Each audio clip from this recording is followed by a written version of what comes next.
If you're new to fasting, or maybe you've tried it before but you're struggling to see results, honestly, I'm not surprised. There is so much mixed information trying to sell you something. Fasting Tube is independent and focusing on real information.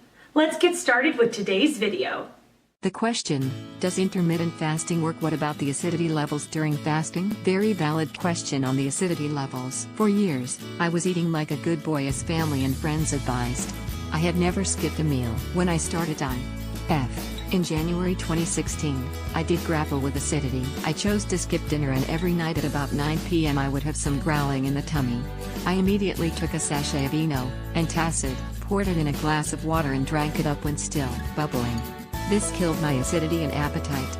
I went to bed early. Next day, I decided to have my last meal an hour later than prescribed by IF, that is, I extended my eating window by an hour.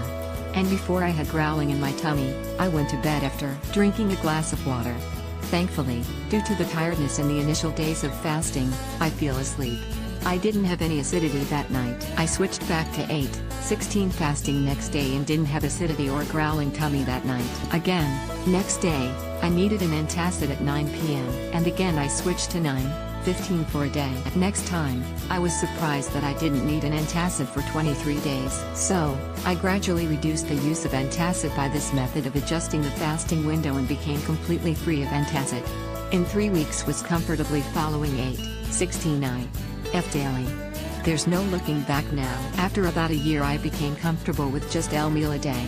1/23, but I still do that only 3 days a week. So, acidity takes a while to train your body to respond to. I think a lot of water and good sleep helped me. I hope it helps you too. Acidity is not as bad as some other health issues.